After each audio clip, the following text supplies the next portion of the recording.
Assalamualaikum warahmatullahi wabarakatuh. Hari ini kita akan belajar tentang ukuran pemusatan data atau dalam bahasa Inggrisnya adalah measures of central tendency. Ukuran pemusatan data itu adalah nilai yang mewakili satu kumpulan data dan nanti dia akan menunjukkan karakteristik dari data itu. Jadi, kenapa dia dikatakan ukuran pemusatan? Biasanya itu nanti dia akan berada hampir ya di tengah-tengah gitu ya. Jadi dia ada di pusat dari sekumpulan data gitu.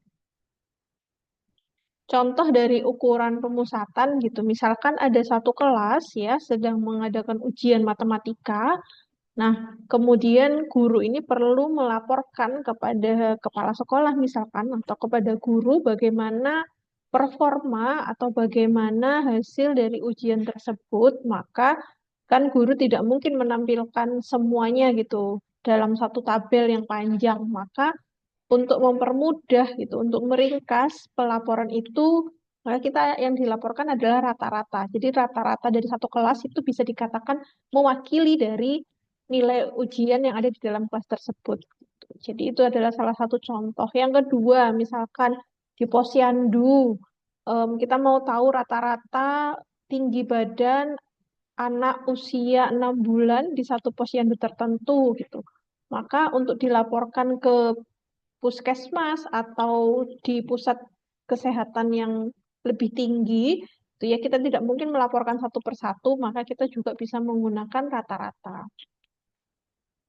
Kemudian misalkan kita mau tahu berapa banyak siswa yang nilainya 90 gitu atau berapa banyak siswa yang kalau anak usia SD misalkan tingginya harusnya untuk dikatakan tumbuh tinggi dengan normal itu minimal 120 cm pada usia tertentu. Nah, berapa anak yang sudah melampaui 120 gitu. Kita maka bisa menggunakan ukuran pemusatan data yang lain bukan rata-rata. Misalkan menggunakan modus gitu. Nanti kita akan bahas lebih lanjut. Kemudian juga misalkan kita mau tahu rata-rata pendapatan usaha kecil dan menengah atau UMKM gitu ya. Kemudian hafalannya siswa sudah berapa juz gitu. Kita juga bisa menggunakan ukuran pemusatan data ini untuk kemudian mewakili data yang kita punya. Nah, pada setiap kumpulan data, ukuran pemusatan itu nanti ada dibagi tiga. Yang pertama adalah rata-rata atau mean, yang kedua adalah median, dan yang ketiga adalah modus.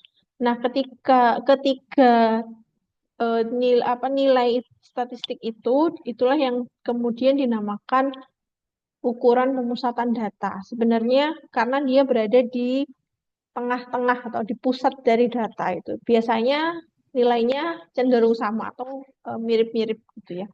Jadi untuk pembelajaran hari ini kita akan membahas tentang rata-rata hitung atau mean. Yang kedua adalah median dan yang terakhir adalah modus. Kita langsung ke yang pertama ya. Apa itu mean ya? Mean itu adalah rata-rata hitung dari suatu rangkaian data yang jumlah seluruh nilai datanya dibagi banyak datanya. Misalkan begini, saya punya 10 siswa, ya nilainya macam-macam gitu. Saya mau tahu rata-ratanya, berarti nilai mereka tadi dijumlahkan, ada 10 banyak data, ya dijumlahkan, kemudian dibagi 10, karena ada 10 siswa. Jadi kalau 40 ya berarti nilai dari 40 siswa tadi dijumlahkan dibagi dengan 40. Di sini ada simbol ya, ada simbol mu. Mohon maaf. Oke, bentar aja. Ada simbol yang namanya mu. Kemudian yang berikutnya adalah sigma ya, sigma I sampai N. Jadi I dari 1 sampai N ya. Jadi kalau misalkan 40 berarti ya X1 data ke 1 sampai data ke 40. N ini adalah banyaknya data, yaitu 40 tadi. Kalau misalkan jumlah orangnya atau jumlah datanya atau banyak datanya adalah 40. Berikutnya ini adalah contoh ya. Jadi nanti data itu ada yang disebut data tunggal, ada yang data kelompok. Nah, kita sekarang akan hitung yang data tunggal dulu. Misalkan saya punya rangkaian data seperti ini. Ada 6 orang. Ya, dia punya nilai 7, 6, 7, 5, 9, dan 8. Maka cara mencari min-nya ya adalah ya kita jumlahkan 7 ditambah 6 ditambah 7 ditambah 5 ditambah 9 ditambah 8 dibagi banyaknya data. Banyaknya data tadi berapa? Kalau banyaknya data kita bisa hitung 1, 2, 3, 4, 5, 6. Ada 6 ya. Berarti tadi jumlahnya ya kita jumlah ini 42 kita bagi dengan 6 sama dengan 7. Jadi rata-rata hitungnya atau min dari data ini adalah 7. Berikutnya adalah ini ada data berbobot. Data berbobot itu data yang setiap datanya frekuensinya macam-macam. Nah, ini ada misalkan seperti ini, berarti kita bacanya yang mendapat nilai 3 itu ada 2 orang. Yang nilainya 6 ada 1 orang. Yang nilainya 7 ada sebanyak 4 orang. Yang nilainya 9 ada 3 orang. Nah, ini kan berarti frekuensinya nanti ada berapa totalnya. Nah, ini kita bisa hitung, kita bisa membuat bantuan dengan tabel ya, nilainya, ini nilai datanya, kemudian ada frekuensinya atau banyaknya yang memperoleh nilai tersebut, kemudian kita kalikan frekuensi dengan data tersebut. Kita jumlahkan. Maka ini adalah sigma F kali X, yaitu jumlah nilainya dengan frekuensinya. Dan dijumlahkan. Hasilnya adalah 67. Berikutnya, frekuensinya ya ada berapa banyak data? Banyak datanya ada 10. Maka nilai dari rata-ratanya atau min-nya adalah jumlah dari frekuensi dikalikan nilainya, yaitu 67 dibagi dengan banyaknya atau jumlah dari frekuensi sigma frekuensi, yaitu 10. Jadi min dari data ini adalah 6,7 atau rata-ratanya adalah 6,7. Berikutnya, ini ada data kelompok. Data kelompok itu misalkan kalau rentang datanya itu sangat banyak sekali, maka kita harus mengelompokkannya menjadi interval tertentu. Misalkan seperti ini. Nah, ini ada nilainya.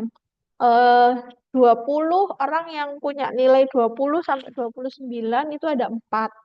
Yang dapat nilai 30 sampai 39 ada 7. 7 ini berapa persisnya kita nggak tahu gitu karena diberikannya dalam bentuk interval. Jadi antara 30 sampai 39. Karena kalau kita mendata satu per satu itu rentangnya terlalu tinggi dari 20 sampai 89. Ini terlalu panjang ya rentangnya. Maka kita buat interval-interval. Nah, banyak datanya atau frekuensinya sigma F-nya ada 50. Nah, untuk menghitung rata-rata data berkelompok semacam ini ada beberapa cara.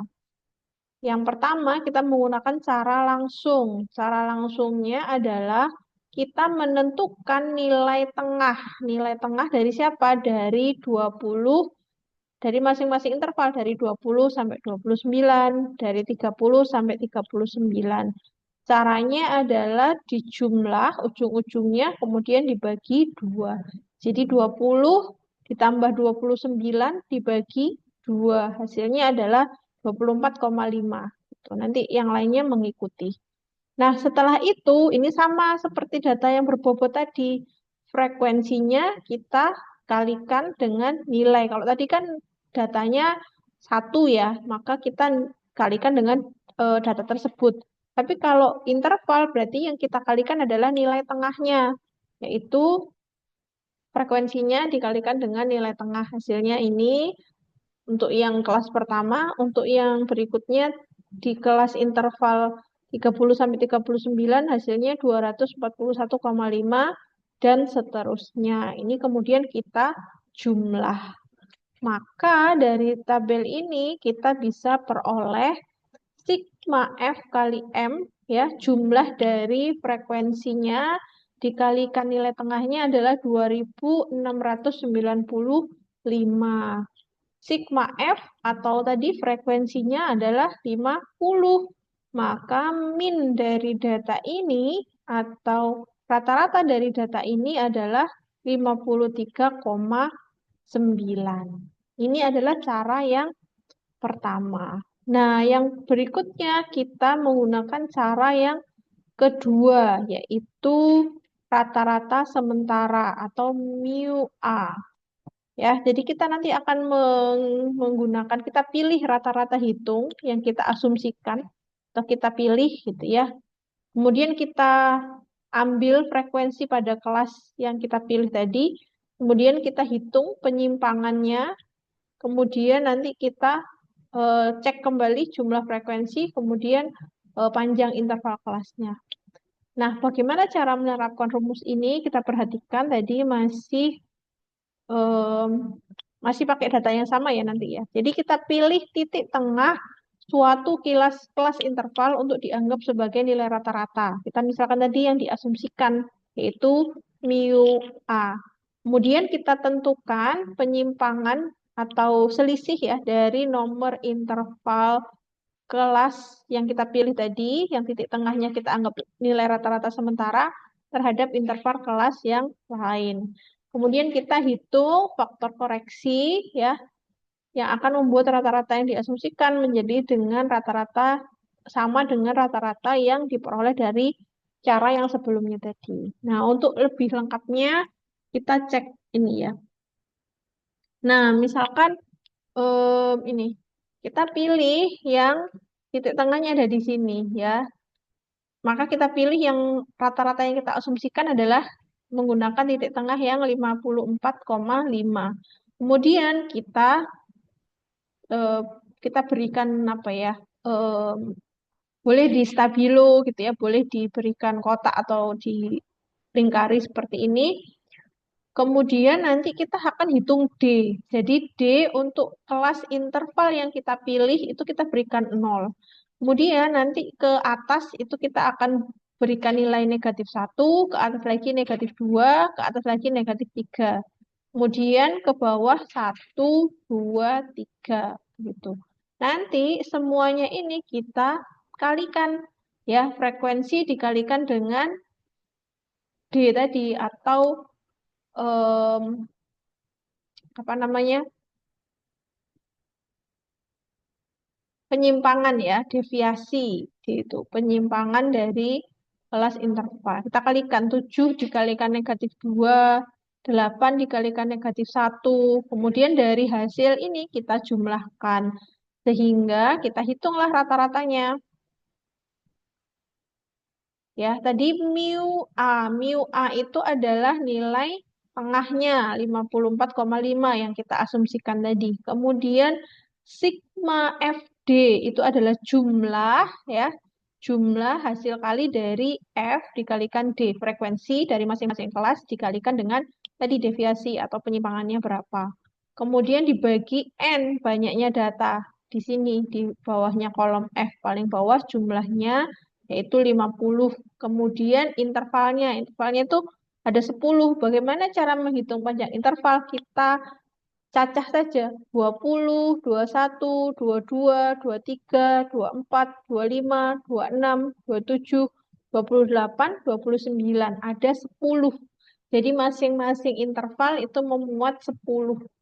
Itu sehingga diperoleh rata-ratanya adalah 53,9 ya, 53,9. Hasilnya sama dengan menggunakan cara yang langsung. Nah, ini ada catatannya ya. Jadi rata-rata sementara itu sebenarnya boleh kita pilih dari interval yang mana saja, boleh kelas pertama atau kelas lainnya. Tapi untuk mengurangi perkalian bilangan yang besar, maka kita pilih titik tengah dari kelas yang punya frekuensi tertinggi. Jadi misalkan ini tadi. Di sini kita pilih ya, karena frekuensi tertingginya ada di interval 50 sampai 59, kita pilih rata-rata sementaranya ada di sini gitu. Kita pilih yang punya frekuensinya tertinggi. Berikutnya kita akan belajar tentang median. Apa itu median? Median itu adalah nilai tengah ya dari kumpulan data setelah data itu diurutkan dari yang paling kecil ke yang tertinggi, dari terkecil sampai terbesar. Nah, median ini dia membagi data yang sudah diurutkan tadi menjadi dua bagian yang sama. Setengah ke kanan, setengah ke kiri. Setengah ke atas, setengah ke bawah. Sehingga median ini juga disebut sebagai ukuran letak. Caranya adalah kalau kita punya data sebanyak N, maka mediannya itu ada di posisi ke N+1 dibagi 2. Ya. Kalau N-nya ganjil, maka data akan berada di tepat di tengah. Jadi kalau ada 7 data, berarti mediannya ada di data ke-4. Gitu ya. Kalau N-nya ganjil, maka nanti yang di tengah-tengahnya, misalkan kalau datanya 8, itu kan berarti mediannya ada di data ke-4 dan ke-5, di antaranya itu. Maka kita hitungnya dari rata-rata dua data yang ada di tengah, data ke-4 dan data ke-5 di rata-rata. Contohnya bagaimana? Contohnya begini. Ini ada median, ya. Ini median ya, bukan media. Median dari data berikut. Nah, solusinya adalah kita urutkan dulu, ya. Eh, kita urutkan, misalkan tadi 5, kita tulis dulu 5, kemudian 6, 7, 7, 8, 9, 9. Oke, sudah urut. Nah, setelah diurutkan, kemudian kita cari letak posisinya. Kebetulan ini ada 7 data ya. Maka letak mediannya adalah data ke-4. Ya, data ke-4 yaitu 7. Jadi mediannya adalah 7. 1, 2, 3, 4. Maka ini mediannya ya, 7. Kemudian ini ada datanya genap, ada 6 gitu ya. Setelah kita urutkan, kita cari letak mediannya itu ada di data ke-3,5. Maka cara menghitungnya adalah boleh pakai ini ya, data ketiga ditambah setengah dikalikan selisih dari data ke-4 dan data ketiga. Jadi 7, ini data ketiga, ditambah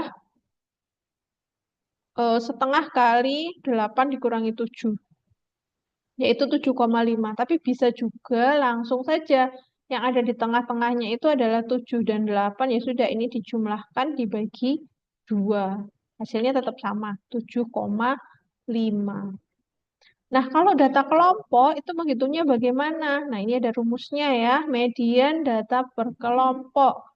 Yaitu nanti kita cari batas bawah kelas median, kita jumlah frekuensinya kita kalikan dengan setengah karena kita mau menghitung median.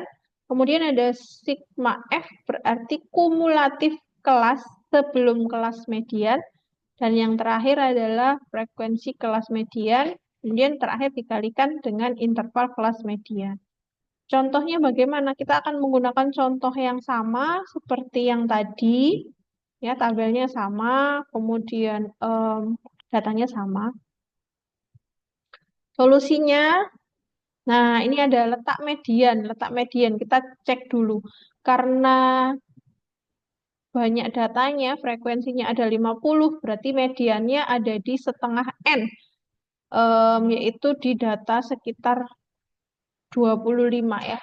Jadi ini setengah N ada di sini. Nah, data ke-25 kita buat dulu frekuensi kumulatifnya. Jadi frekuensi kumulatif itu kita menjumlahkan dari frekuensi-frekuensi. Yang pertama tetap 4, kemudian kumulatif yang kedua 11 ini adalah 4 ditambah 7, kemudian 19 ini berarti 11 ditambah 8, 19 ditambah 12 hasilnya 31 dan seterusnya. Untuk mengecek apakah hitungan kita itu betul atau salah, kita cek bahwa hasil akhir frekuensi kumulatif itu harus sama dengan frekuensi. Kalau hitungan frekuensi kumulatifnya belum sama dengan frekuensi, maka hitungan kita keliru, ya. Nah, data ke-25 itu ada di sini karena sebelumnya itu frekuensi kumulatifnya adalah 19. Berarti data ke-25 ada di interval 50 sampai 59. Berikutnya, berarti median ada pada kelas keempat. 1, 2, 3, 4 ya. Kelas 50 sampai 59 itu adalah kelas interval keempat. Nah, batas bawah kelas median, ya ini kita sebutnya kelas median. Karena interval ini memuat median. Nah, batas bawahnya itu adalah data ini terkecilnya 50 kita kurangi dengan setengah. Jadi batas bawahnya adalah 49,5. Kemudian frekuensi kelas kumulatif frekuensi kelas ini ya, kelas 50 sampai eh, ini ya sigma F-nya berarti frekuensi kumulatifnya sebelum kelas ini berarti 19.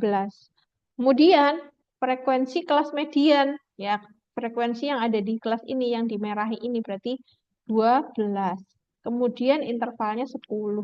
Kita sudah dapatkan semua nilainya, sekarang kita bisa substitusikan ke rumus median ya. Seperti ini, kemudian kita hitung, hasilnya adalah 54,5. Tadi kalau kita ingat min-nya ya, atau rata-ratanya tadi berapa? 53,9 seingat saya. Nah, ini hampir mirip ya nilainya 54,5. Terakhir itu adalah modus. Ya, apa itu modus? Modus itu adalah nilai data yang sering muncul atau paling banyak frekuensinya. Modus berguna untuk mengetahui tingkat seringnya terjadi suatu peristiwa. Nah, sekumpulan data itu bisa jadi punya lebih dari satu modus. Ya, kalau dua modus itu disebut bimodal, kalau tiga modus trimodal, kalau lebih dari itu multimodal. Kalau data tunggal, bagaimana? Ya sudah, kita tinggal urutkan saja, kemudian kita lihat yang paling sering muncul. Pada data ini, yang paling sering muncul adalah 7, berarti modusnya adalah 7. Tuh.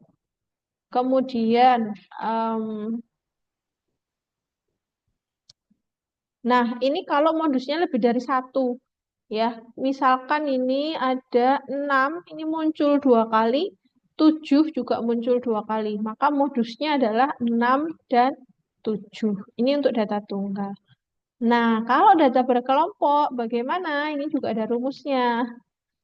Nah, ini ada ya, tepi bawah kelas modus atau batas bawah kelas modus, LMO itu. Kemudian selisih frekuensi kelas modus dengan frekuensi kelas sebelumnya. Kemudian D2 itu frekuensi kelas modus dengan kelas setelahnya, dan I-nya adalah interval kelas. Kalau modus itu berarti kita cari yang frekuensinya paling besar. Kalau di data ini berarti tadi frekuensinya yang paling besar yang mana? Yang 12 ya. Dia 12 frekuensinya paling tinggi di antara kelas-kelas yang lain. Nah, maka kita peroleh batas bawahnya sama ya. LMO tadi sama dengan batas bawah yang median karena berada di kelas yang sama, yaitu 49,5. Nah, sekarang kita akan hitung D1 itu frekuensi kelas modus ini ya, kita kurangi dengan frekuensi kelas sebelumnya. Jadi 12 dikurangi 8, hasilnya 4. Kemudian yang berikutnya frekuensi kelas modus dikurangi frekuensi setelahnya. Jadi 12 dikurangi 9. Panjang intervalnya adalah 10, maka bisa kita peroleh, kita substitusikan, hasilnya adalah 55,2. Meskipun tidak sama persis ya, min median modus untuk data ini, tapi masih selisihnya sekitar 2 komaan ya. Jadi masih oke gitu. Masih mereka ada di antara pusat data. Kan ini tadi data yang kelompok ini kan mulai dari 20 sampai 89 ya. Jadi ukuran pemusatan datanya ada di sekitar 53, 54, 55, di sekitar itu. Dia ada di tengah-tengah. Ya. Nah, untuk hari ini cukup sampai di sini dulu untuk ukuran pemusatan data. Nanti kita akan bisa belajar lebih lanjut lagi ya. Kemungkinan kita akan belajar tentang variability atau keragaman. Nanti ada beberapa jenis lagi macamnya. Kalau ada pertanyaan nanti boleh disampaikan, nanti akan dijawab satu persatu. Terima kasih untuk perkuliahan hari ini. Semoga bermanfaat. Saya akhiri. Wassalamualaikum warahmatullahi wabarakatuh.